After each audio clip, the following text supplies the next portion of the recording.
ក្រិកកាលពីសម័យបុរាណគឺជាអាណាចក្រដ៏ធំមួយដែលមានអំណាចទាំងខាងផ្នែកយោធានយោបាយនិងជាពិសេសនោះគឺអំណាចខាងវប្បធម៌និងចំណេះដឹងដែលនៅតែបន្តមានឥទ្ធិពលនៅទូទាំងពិភពលោកមកទល់នឹងពេលបច្ចុប្បន្ននេះរបបដឹកនាំតាមបែបប្រជាធិបតេយ្យដែលជារបបដឹកនាំដ៏មានប្រជាប្រិយភាពខ្លាំងជាងគេនៅក្នុងពេលបច្ចុប្បន្នគឺមានដើមកំណត់ដំបូងចេញពីក្រិកចំណែកខាងផ្នែកវិទ្យាសាស្ត្រវិញទ្រឹស្ដីបទសំខាន់ជាច្រើនទាំងខាងផ្នែករូបវិទ្យានិងគណិតវិទ្យាគឺត្រូវបានបង្កើតឡើងដោយអ្នកប្រាជ្ញក្រិករួមមានដូចជា Thales, Pythagore, Euclid និង Archimedes ជាដើមដូចគ្នាដែរអ្នកដែលសិក្សាខាងផ្នែកទស្សនវិជ្ជាប្រកាសជាគ្មានអ្នកណាម្នាក់ដែលអាចជៀសផុតពីទ្រឹស្ដីរបស់ទស្សនវិទូក្រិកសំខាន់របស់ក្រិកដែរគឺទ្រឹស្ដីរបស់ Aristotle, Plato និង Socrates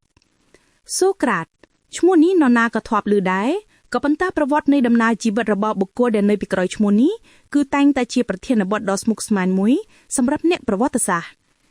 សូក្រាតគឺជាទស្សនវិទូដ៏ល្បីល្បាញបំផុតនៅក្នុងប្រវត្តិសាស្ត្រហើយជាទូទៅលោកត្រូវបានគេចាត់ទុកថាជាបិតានៃទស្សនវិជ្ជាឬយ៉ាងហោចណាស់ក៏ជាបិតានៃទស្សនវិជ្ជាលោកខាងលិចក៏ប៉ុន្តែសូក្រាតមិនបានបន្សល់ទុកនូវឯកសារណាមួយដែលជាសំណេរផ្ទាល់ខ្លួនរបស់លោកនោះទេអ្វីដែលគេអាចដឹងពីសូក្រាតទាំងទ្រឹស្ដីទស្សនវិជ្ជានិងទាំងដំណើរជីវិតផ្ទាល់ខ្លួនរបស់លោកគឺដឹងតាមរយៈការរៀបរាប់នៃអ្នកផ្សេងជាពិសេសកូនសិស្សរបស់លោករួមមានដូចជាផ្លាតុងជាដើមហេតុដូច្នេះហើយបានជាដំណើរជីវិតរបស់សូក្រាតតែងតែមានភាពស្រពឹកស្រពើច្រើនហើយពេលខ្លះមានការអះអាងផ្ទុយស្រឡះពីគ្នាក៏មានសូក្រាតកើតនៅឆ្នាំ474គ្រិស្តសករាជឯកសារខ្លះថា469នៅអាថែនប្រទេសក្រិកសូក្រាតកើតនៅក្នុងគ្រួសារនៃអ្នកមានវណ្ណៈមធ្យមមួយដែលមានឪពុកជាជាងចម្លាក់និងម្ដាយជាឆ្មបដោយសារតែមានគ្រួសារមិនមែនជាអ្នកមានវណ្ណៈខ្ពង់ខ្ពស់សូក្រាតមិនបានទទួលការអប់រំខ្ពង់ខ្ពស់នោះទេក៏ប៉ុន្តែឪពុកម្ដាយរបស់សូក្រាតក៏មិនមែនជាអ្នកក្រខ្សុតនោះដែរគឺមានជីវភាពសម្រម្យល្មមដែលអាចបញ្ជូនសូក្រាតទៅរៀនសូត្របានចំណេះដឹងជាមូលដ្ឋានរហូតអាចចាប់យកអាជីពក្នុងជួរកងទ័ពរបស់អាថែនដែលនៅពេលនោះត្រូវបានគេចាត់ទុកថាជាអាជីពដ៏សម្រម្យមួយនៅក្នុងជួរកងទ័ពសូក្រាតត្រូវបានគេស្គាល់ថាជាទាហានដ៏ឆ្នើមម្នាក់ដែលមានកម្លាំងខ្លាំងទាំងខាងរូបកាយហើយចិត្តក៏អង់អាចក្លាហានផងដែរស្នាដៃដ៏សំខាន់ជាងគេរបស់សូក្រាតនៅក្នុងពេលបម្រើការងារជាទាហានហើយដែលជាទូទៅតែងតែត្រូវបានគេលើកយកមកនិយាយច្រើនគឺការជួយជីវិតមេទ័ពដ៏សំខាន់ម្នាក់ដែលក្រោយមកបានក្លាយទៅជាមេដឹកនាំដ៏សំខាន់មួយរូបរបស់អាថែននៅពេលដែលសូក្រាតចាប់កំណើតឡើងក្រិកកំពុងតែឆ្លងកាត់នៅយុគសម័យដ៏រុងរឿងជាប្រទេសមហាអំណាចដ៏សំខាន់មួយនៅលើពិភពលោកក៏ប៉ុន្តែភាពរុងរឿងរបស់ក្រិកបានឈានមកដល់ទីបញ្ចប់នៅពេលដែលក្រិកបែកបាក់គ្នាហើយគិតតែទៅធ្វើសង្គ្រាមហាយខួរគ្នាឯងគឺនៅក្នុងសង្គ្រាមដែលអ្នកប្រវត្តិសាស្ត្រដាក់ឈ្មោះថាសង្គ្រាមពេឡូប៉ូណេស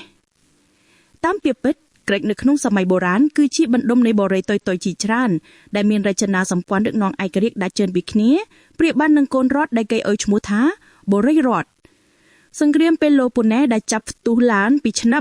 431មុនគ្រិស្តសករាជហើយអូសបន្លាយពេលរហូតដល់ឆ្នាំ404មុនគ្រិស្តសករាជគឺជាសង្គ្រាមរវាងបក្សសម្ព័ន្ធពីរនៃបូរីរដ្ឋក្រិកគឺបក្សសម្ព័ន្ធម្ខាងដឹកនាំដោយអាថែននិងបក្សសម្ព័ន្ធម្ខាងដឹកនាំដោយស្ប៉ាតនៅក្នុងអំឡុងសង្គ្រាមនេះសូក្រាតដែលជាទាហានត្រូវបានគេបញ្ជូនទៅកាន់សមរភូមិជាច្រើនលើកក៏ប៉ុន្តែលោកក៏មានពេលទំនេរអាចចំណាយពេលនៅអាថែនបានច្រើនដែរគឺទំនេរល្មមដែលអាចនឹងមានពេលប្រកបរបរមួយទៀតដែលជាអាជីពទី2របស់លោកគឺការបង្រៀនខាងទស្សនវិជ្ជានៅក្នុងឯកសារខ្លះគេសរសេរថាសូក្រាតមិនបានទទួលប្រាក់កម្រៃពីការបង្រៀននេះក៏ប៉ុន្តែបើយោងតាមផ្លាតុងវិញសូក្រាតដែលបង្រៀនទស្សនវិជ្ជាដោយមិនយកកម្រៃទាំងឡាយនៅក្នុងការបង្រៀនទស្សនវិជ្ជានេះសូក្រាតបានប្រើវិធីសាស្ត្របង្រៀនប្លែកពីអ្វីដែលគេធ្លាប់ឃើញពីមុនគឺការបង្រៀនតាមរយៈការជជែកឆ្លងឆ្លើយគ្នារវាងគ្រូនិងសិស្សហើយនៅក្នុងការជជែកឆ្លងឆ្លើយគ្នានេះទៀតសោតសូក្រាតក៏មិនបានប្រាប់សិស្សពីការយល់ឃើញរបស់លោកទៅលើបញ្ហាណាមួយដែរផ្ទុយទៅវិញលោកចោទជាសំណួរគន្លឹះជាច្រើនដើម្បីឲ្យកូនសិស្សគេពិចារណាឆ្លើយពីសំណួរមួយទៅសំណួរមួយរហូតអាចទាញជាសេចក្តីសន្និដ្ឋានដោយខ្លួនឯងវិធីសាស្ត្របង្រៀននេះត្រូវបានគេយកមកអនុវត្តរហូតមកទល់នឹងពេលបច្ចុប្បន្ននេះដែលគេតែងតែហៅជាទូទៅថាវិធីសាស្ត្របង្រៀនតាមបែបសូក្រាត តាមពាក្យពេចន៍សូក្រាតមិនបានតាំងតួថាជាគ្រូដែលមានទស្សនៈឬគំនិតដែលកូនសិស្សត្រូវស្ដាប់តាមធ្វើតាមឬយកខៃដូចលោកទេហើយលោកក៏តែងតែប្រកាន់នូវគំនិតមួយយ៉ាងខ្ជាប់ផងដែរថាលោកមិនមែនជាអ្នកប្រាជ្ញដែលមានចំណេះដឹងខ្ពង់ខ្ពស់នោះទេអ្វីតែក្នុងចិត្តដឹងគឺដឹងថាខ្ញុំមិនដឹងអ្វីទាំងអស់នេះគឺជាសម្ដីរបស់សូក្រាតដែលនៅល្បីល្បាញរហូតមកទល់នឹងបច្ចុប្បន្នសម្រាប់សូក្រាតលោកមិនមានចំណេះដឹងអ្វីដែលអាចបង្រៀនទៅអ្នកដទៃនោះទេក្រៅតែបង្រៀនឲ្យគេចេះគិតដោយខ្លួនឯងដោយសារតែសូក្រាតមិនចង់ចែកចែងពីទស្សនៈគំនិតរបស់លោកនិងក៏មិនបានបន្សល់ទុកនៅឯកសារជាស្នាដៃនៃទស្សនវិជ្ជារបស់លោកគេពិបាកនឹងកំណត់ឲ្យបានច្បាស់លាស់ថាតើអ្វីទៅជាទស្សនវិជ្ជារបស់សូក្រាតទោះយ៉ាងណាក៏ដោយទស្សនវិជ្ជារបស់សូក្រាតតែងតែមានទាំងអ្នកតបានគេធ្វើការសង្ខេបជារួមថាជាទស្សនវិជ្ជាដែលផ្ដោតទៅលើចំណុចសំខាន់មួយគឺចំណេះដឹងនៅពេលនោះទស្សនវិជ្ជារបស់សូក្រាតពេញនិយមនៅក្នុងចំណោមយុវជនអាថែនក៏ប៉ុន្តែវាប៉ះពាល់ទៅដល់សាសនានិងនយោបាយនិងនៅទីបញ្ចប់ទៅសូក្រាតត្រូវបានសភាអាថែនចោទប្រកាន់ពីបទប្រមាថសាសនារបស់រដ្ឋនិងសារព្រឺចំណេះដឹងខុសឆ្គងធ្វើឲ្យខូចគំនិតយុវជនចំនួនក្រោយសូក្រាតត្រូវបានកាត់ទោសប្រហារជីវិតដោយផឹកថ្នាំពុលនៅឆ្នាំ399មុនគ្រិស្តសករាជ